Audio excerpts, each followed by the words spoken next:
বাড়ি কেনার পর থেকে কাছের মানুষরা খুব করে ধরেছে মিষ্টি খাওয়াবো কবে। বাড়ি কিনলা অথচ মিষ্টি খাওয়াচ্ছ না, তা কি করে হয়? আসলে মিষ্টি খাওয়াটা তো একটা অজুহাত, দোয়াটা কিন্তু সবাই মন থেকেই করে। যেমন আপনারা, আমার দর্শক ভাই বোনেরা তো আর মিষ্টি পাচ্ছে না, কিন্তু আমি বুকে হাত দিয়ে বলতে পারি আমার এরকম লক্ষ লক্ষ ভাই বোনেরা আছে যারা দূর থেকেই সব সময় আমাদের জন্য দোয়া করে। তো যাই হোক, কাছে যারা আছে দু চারজন আপনজন, তাদেরকে মিষ্টিমুখ করাবো অনেকদিন ধরেই চিন্তা করছিলাম। কিন্তু যেহেতু নতুন বাসায় এখনো শিফট করা হয়নি, তো আমাদের প্ল্যান ছিল আগে নতুন বাসায় শিফট করি, তারপরে নেইবারদের সাথে দেখা করব, আশেপাশের সবাইকে মিষ্টিমুখ করাবো। আর ছোটোখাটো যে দোয়া মাহফিলের ব্যবস্থা, সেটা আসলে ইংল্যান্ডে এখানে আমাদের পক্ষে করা সম্ভব হয়নি, বাংলাদেশে আমাদের বাড়িতেই করেছি। আপনি আসলে যেখানেই থাকেন না কেন, দোয়াটা কিন্তু পৃথিবীর যে কোনো প্রান্ত থেকেই করা যায়। দোয়া করার জন্য কাছে এসে সেই জায়গা থেকেই করতে হবে এমন কিন্তু কোনো কথা নেই। মিষ্টি কেনার জন্য আমরা এসেছি মিষ্টির দোকানে, এবং এখানে আমাদের পছন্দ মতো মিষ্টিগুলো প্যাকেট প্যাকেট করে নিচ্ছি সবাইকে দেওয়ার জন্য। মিষ্টি খাওয়া মিষ্টি দাঁড়াও, লালা না লালা না ললিপপ দিবে আঙ্কেল। ভাই ললিপপ আছে আপনার দোকানে? জি আছে, ললিপপ দাও। কই ললিপপ? এই যে ওই যে ওই দেখো ফেলছে এটা। হ্যাঁ না, ওই যে না, ওই যে না। হ্যাঁ হ্যাঁ দিছে দাও। এবার আঙ্কেলকে কাজ করতে দাও। আঙ্কেল কাজ করতে দিছে ললিপপ। পাইছো? এটা নেওয়ার জন্য ওটা আমার ওখানে গেছে। আমি ভাবছি মিষ্টি নেওয়ার জন্য গেছে। তুমি পাইছো? আঙ্কেলকে থ্যাংক ইউ দিছো? Thank you. Thank you from Seattle. Sarah, thank you though. Thank you. Thank you.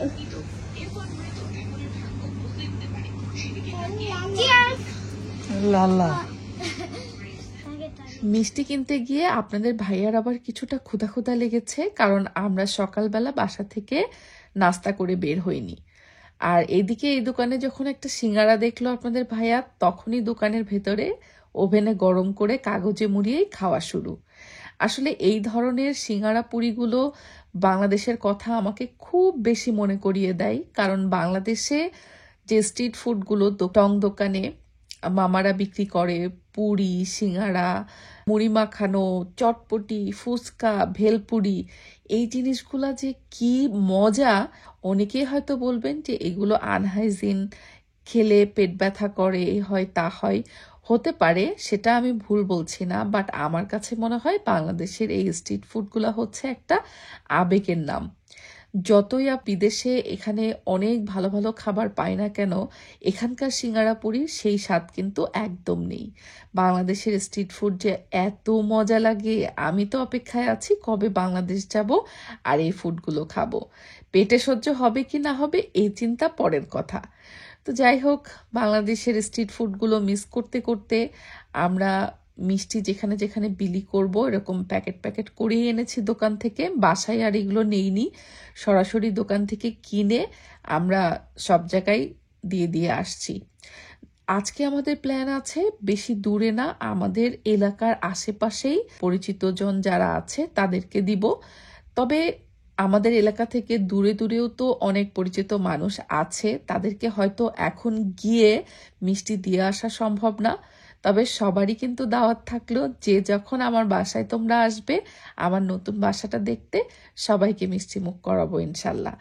আসলে বিদেশ জীবন এত বেশি ব্যস্ততা থাকে যে আমরা নিজেরাও চাইলে সবসময় সবখানে বেড়াতে যেতে বা সবার সাথে দেখা করতে যেতে পারি না। আবার সবাইও চাইলে কিন্তু সবসময় দাওয়াত গ্রহণ করতে পারে না।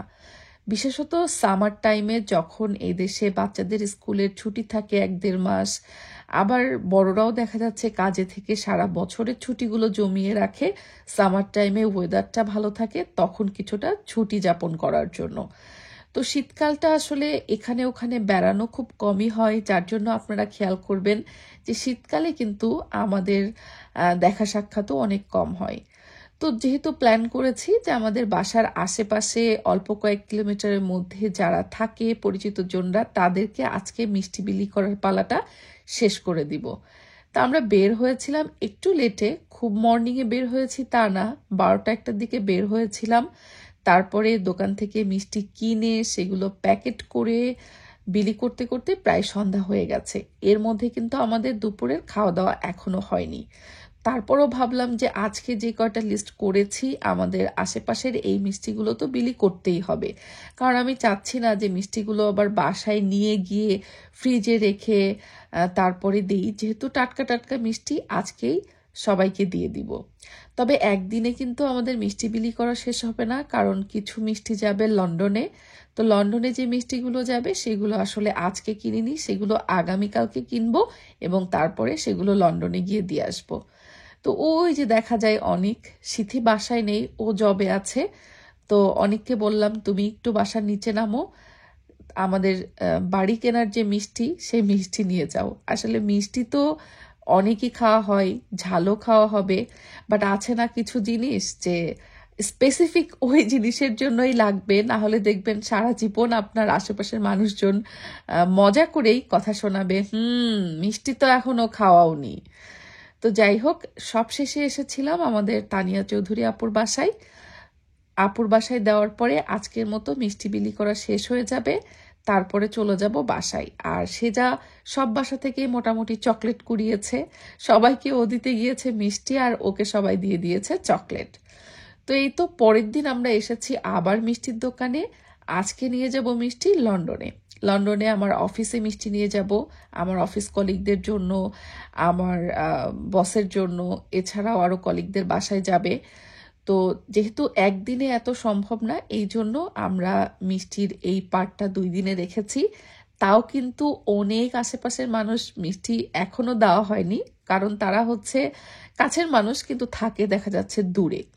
এখানে আসলে অনেক দূরে দূরে গিয়ে মিষ্টি বিলি করব, এটা তো এখন একেবারেই সম্ভব না। সময় স্বল্পতা, বাচ্চাদের স্কুল, আর এত দূরে দূরে তো আসলে দিনে গিয়ে দিনে ব্যাক আসাটাও বেশ কষ্ট হয়ে যায়। আর বাংলাদেশে যারা আছো তোমরা আমার ভাই বোনেরা, আমার দর্শক আপুরা, বাংলাদেশে কিন্তু আমি আসছি। তোমরা গেস করো তো কবে আসছি। এখনো তোমাদের সঠিক ডেটটা বলতে পারছি না, কারণ এখনো তো টিকিট করিনি। তবে হ্যাঁ, খুব শীঘ্রই আসছি বাংলাদেশে। আসলে তোমরা আমাকে খাওয়াবা না আমি তোমাদেরকে খাওয়াবো বলো তো? কারণ বাংলাদেশে তো এখন আমি যাব মেহমান হয়ে। সো বেটার তোমরা আমাকে খাও, আর তোমরা যখন ইংল্যান্ডে বেড়াতে আসবা তখন আমি তোমাদেরকে খাওয়াবো। কেমন হয় এই ডিলটা বলো তো? আমি জানি আমার দর্শক বোনেরা যারা আছো তারা সবাই অনেক অনেক ভালোবাসো আমাকে। তোমাদেরকে মিষ্টি খাওয়াই আর না খাওয়াই মন থেকে সব সময় দোয়া করো। আসলে দোয়া করার জন্য কিন্তু স্থান, কাল, পাত্র কোনো কিছুই ম্যাটার করে না। দূর থেকেও মন থেকে মন ভরে দোয়া করা যায়। তোমরা সবাই ভালো থেকো, আমাদের জন্য দোয়া রেখো।